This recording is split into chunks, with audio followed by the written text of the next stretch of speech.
नमस्कार, आप देख रहे हैं हिंदी खबर में हूं आपके साथ में शर्मा। भारत के उपराष्ट्रपति सीपी राधाकृष्णन ने एनआईटी कुरुक्षेत्र के 20वें दीक्षांत समारोह में बतौर मुख्य अतिथि शिरकत की।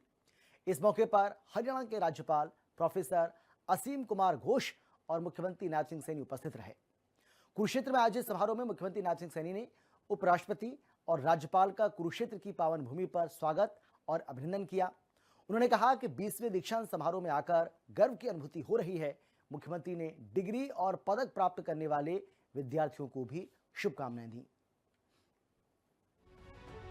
हरियाणा के मुख्यमंत्री नायब सिंह सैनी ने कहा कि एनआईटी संस्थान राष्ट्रीय और अंतर्राष्ट्रीय स्तर पर तकनीकी और इंजीनियरिंग प्रतिभाओं को गढ़ने वाला एक प्रमुख केंद्र है।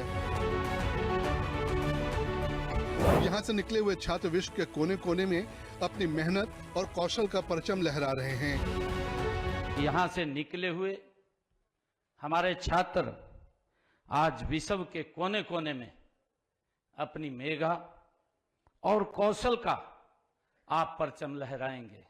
ये हम सब के लिए खुशी की बात है, जिससे न केवल हरियाणा बल्कि पूरा देश इससे रोशन होगा। तकनीकी शिक्षा को बढ़ावा देने के लिए हरियाणा सरकार ने कई ठोस कदम उठाए हैं। 2014 से पहले हरियाणा में सरकारी तकनीकी शिक्षण संस्थाओं की संख्या 29 थी। अब हरियाणा में सरकारी तकनीकी शिक्षण संस्थानों की संख्या बढ़कर 44 हो गई है। 2014 से पहले 2014 जब देश के यशस्वी प्रधानमंत्री आदरणीय नरेंद्र मोदी जी बने, तो 2014 से पहले सरकारी तकनीकी शिक्षण संस्थाओं की जो संख्या थी वो 29 थी और निजी संस्थान हमारे हरियाणा में 198 थे, जो आज बढ़ करके 44 उनकी संख्या हो गई है। और इसमें 4 गवर्नमेंट पॉलिटेक्निकल में भी उत्कृष्टता केंद्र वो स्थापित किए जा चुके हैं। उन्होंने कहा कि नई प्रौद्योगिकी के विकास और प्रसार में एनआईटी जैसे संस्थान सरकार को लगातार सहयोग कर रहे हैं। हमारा हरियाणा कृषि प्रधान ये हरियाणा आज विज्ञान और प्रौद्योगिकी के युग में नई करवट आज ये ले रहा है। नई प्रौद्योगिकी के विकास और प्रसार में हमारा एनआईटी जैसा ये कुरुक्षेत्र जैसे संस्थान में हमें निरंतर इस विकास और प्रसार में इसका सहयोग मिल रहा है। मैं इस संस्थान के दीक्षांत समारोह के आयोजन के लिए जो भी हमारे फैकल्टीज मेंबर ने आज यहाँ इतना अच्छा प्रबंध किया है, इसके लिए मैं बधाई भी देता हूँ। उन्होंने डिग्री प्राप्त करने वाले सभी विद्यार्थियों के उज्जवल भविष्य की कामना की। ब्यूरो रिपोर्ट, हिंदी खबर। भारत के उपराष्ट्रपति सीपी राधाकृष्णन ने कुरुक्षेत्र में अखिल भारतीय देव स्थानम सम्मेलन में बतौर मुख्य अतिथि शिरकत की। सम्मेलन में हरियाणा के मुख्यमंत्री नायब सिंह सैनी और गीता मनीषी स्वामी ज्ञानानंद महाराज जी उपस्थित रहे। कुरुक्षेत्र में आयोजित सम्मेलन में मुख्यमंत्री नायब सिंह सैनी ने अखिल भारतीय देव स्थानम सम्मेलन में पहुंचने पर उपराष्ट्रपति का स्वागत किया और अभिनंदन किया। मुख्यमंत्री नायब सिंह सैनी ने कहा कि 10वें अंतर्राष्ट्रीय गीता महोत्सव में सभागार में सभी तीर्थों के प्रतिनिधियों के रूप में तीर्थों के दर्शन हो रहे हैं। प्रदेश के हर जिले में गीतामय वातावरण बना हुआ है। उन्होंने कहा कि उपराष्ट्रपति सीपी राधाकृष्णन इस सम्मेलन की शोभा बने, ये हरियाणा के लिए गौरव की बात है।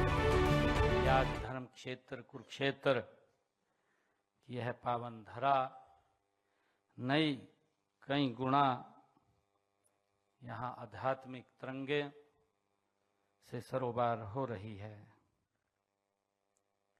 जैसा पूरे देश के तीर्थ स्थलों की शक्ति आज इस सभागार में उतर आई है, इन दिनों पूरे हरियाणा प्रदेश में हर जिला पर गीतामय आज वातावरण बना हुआ है। आज हर जिले में गीता के स्वर की गूंज हो रही है। मुख्यमंत्री ने कहा कि हम सभी भारत की हजारों वर्ष पुरानी आध्यात्मिक परंपरा के पुनर्जागरण के साक्षी बन रहे हैं। कुरुक्षेत्र की ये पावन धरा वो स्थल है जहां श्री कृष्ण ने अर्जुन के माध्यम से मानव मात्र को गीता का दिव्य संदेश दिया। कुरुक्षेत्र की यह पावन धरा वह स्थल है जहां भगवान श्री कृष्ण जी ने अर्जुन के माध्यम से मानव मात्र को गीता का दिव्य संदेश दिया था। वह संदेश दुनिया को जीवन का शाश्वत मार्ग दिखा रहा है। यह स्थान आध्यात्मिक विज्ञान, सांस्कृतिक शक्ति और धार्मिक चेतना का ये स्रोत है। प्रिय हमारे आदरणीय संतजनों, ऐसे स्थान पर अखिल भारतीय देवस्थानम सम्मेलन का आयोजन अपने आप में एक गौरवपूर्ण है। हमारे तीर्थ स्थल भाव, भक्ति, ज्ञान और जीवन मूल्यों का केंद्र रहे हैं। इसी सांस्कृतिक यात्रा को आगे बढ़ाने में ये सम्मेलन एक सार्थक पहल होगा। पूरा विश्व मानसिक शांति और सामाजिक मूल्यों को स्थापित करने के लिए भारत की ओर मार्गदर्शन के लिए देखता है। 25 नवंबर को प्रधानमंत्री नरेंद्र मोदी अंतर्राष्ट्रीय गीता महोत्सव में कुरुक्षेत्र के पावन धरा पर पधारे। प्रधानमंत्री नरेंद्र मोदी की प्रेरणा से 2016 से अंतर्राष्ट्रीय स्तर पर गीता महोत्सव मनाया जा रहा है। इस सम्मेलन का उद्देश्य हमारी सनातन परंपरा को आगे बढ़ाना है। ब्यूरो रिपोर्ट, हिंद खबर।